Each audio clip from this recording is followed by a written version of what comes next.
Hello, and welcome to or back to my channel. I'm Kit, your friendly feminist cat lady spinster, and today we're going to talk about the immense privilege of classically Abby. Again.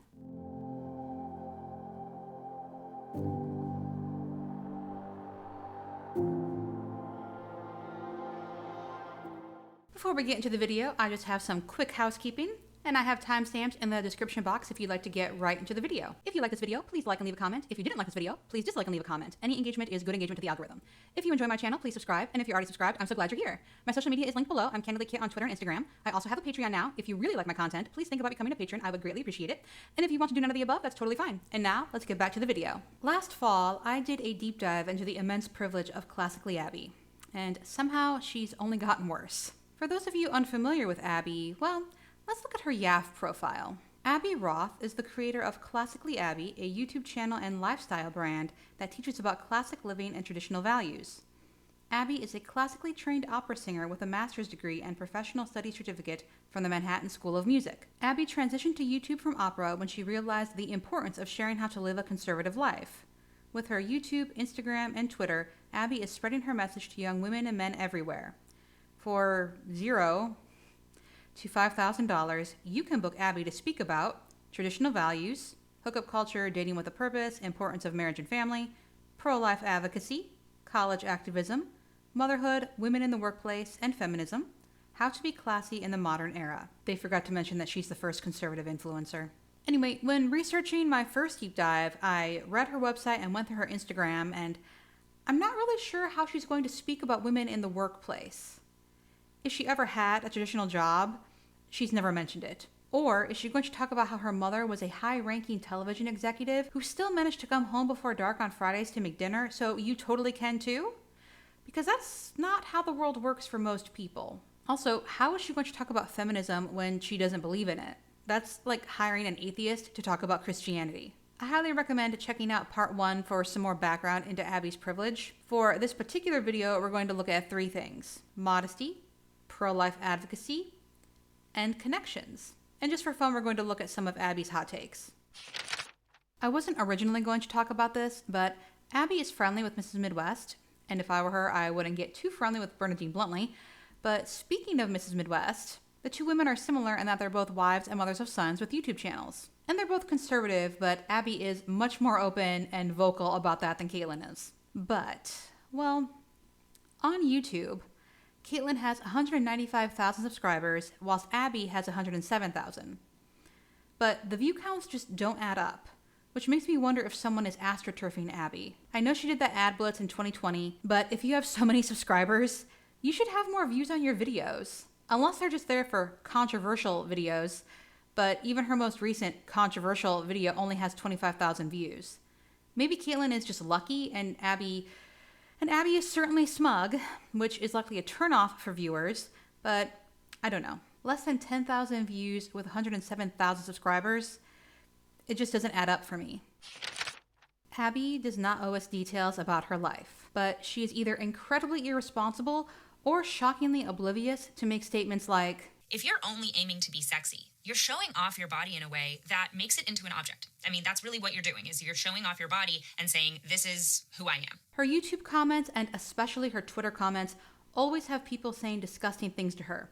She seemed oblivious to it, but then she posted, "Internet trolls fetishized me this week. Does that undermine my point on modesty?" No, because it was already undermined by the fact that if someone wants to fetishize you, objectify you, they're going to do it regardless of what you're wearing. You can dress modestly for any reason you want, but you can't tell people that how you dress objectifies yourself. Because if someone is going to objectify you, they're going to do it regardless of what you're wearing. And whether you're wearing a burqa or a bikini, you still deserve to be treated with respect. There is no way by now that Abby doesn't know that, but she still pushes the tired lie of respectability being tied to one's clothing, which is how we end up with people asking, what was she wearing after an assault? Abby has been quite open about how anti-choice she is. So imagine how not surprised I was when she posted a paid ad for live action. Although really they couldn't think of a better way to spend their money, I would think Abby would be willing to give them free publicity, but okay. In her partnership post, she says, "Pro-life and pregnant. I waited my whole life to say those 2 words back to back. Being pregnant, feeling my baby kick, seeing ultrasounds on my baby's little legs and arms, Now I know firsthand what I'm fighting for. I'm fighting for the baby that was genetically determined the moment my husband and I conceived. I'm fighting for the little heart that began beating at 22 days. I'm fighting for the little person who relies on my body for nourishment.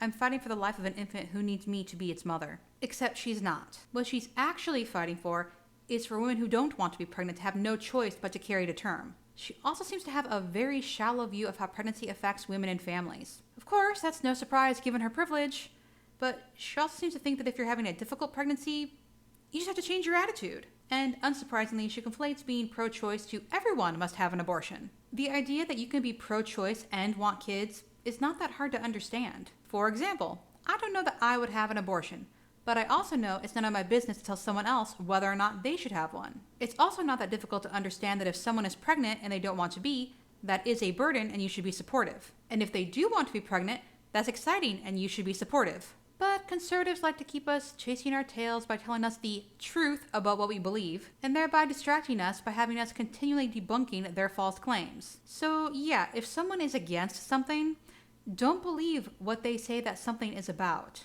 That being said, let's have a look at some of her Twitter posts on this topic. Every day is a good day when you're actively debunking the lie that pregnancy and motherhood are horrible burdens on women. 2022 logic. Planned pregnancy. What a miracle. That's amazing.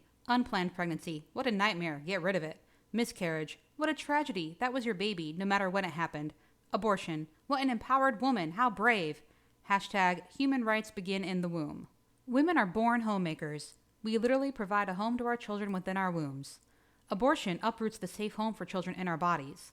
It makes sense, then, that people who believe abortion is a moral good reject homemakers and don't understand their worth. There are women for whom pregnancy is really difficult and uncomfortable.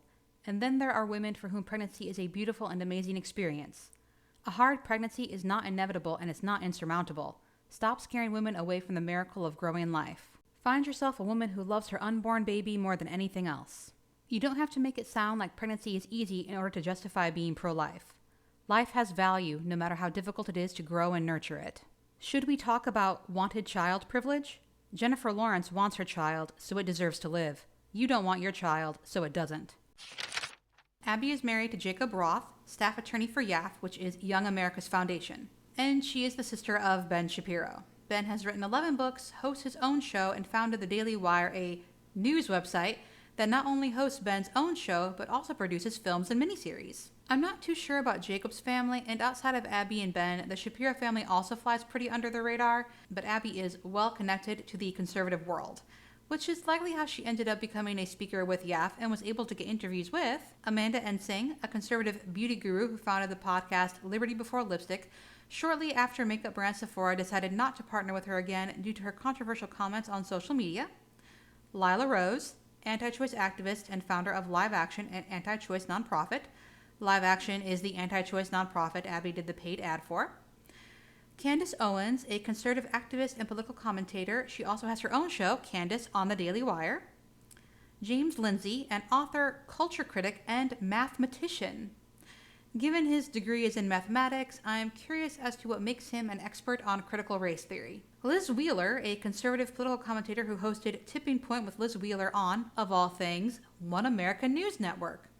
I'll link to Illuminati's video on OAN. Allie Beth Stuckey, a conservative podcaster, author, and commentator. She should probably get a video at some point. You know, I really appreciate Abby's honesty. The woke say that all breasts are beautiful in an attempt at inclusion after they were the ones who made women expose their breasts in the first place, creating a standard of beauty that up until now was irrelevant. I thought Abby was supposed to be classical. Has she never seen, classical art?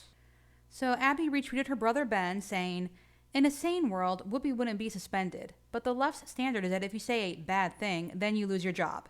So they should fire her. Mutually assured destruction until you stop with all this nonsense." Abby's 2 cents? This. I'm tired of the right not recognizing the war we're in. If the left wants to cancel people, let their own policies take them down. So, if someone is fired from their job, is that them being canceled? What? I don't think there's cancellation policies, but I don't think the right actually knows what being canceled means, considering Marjorie Taylor Greene said babies are being canceled in the womb. So apparently everything is being canceled? This makes no sense. I ordered furniture for the nursery in November. I have received delivery dates that have been canceled and rescheduled multiple times.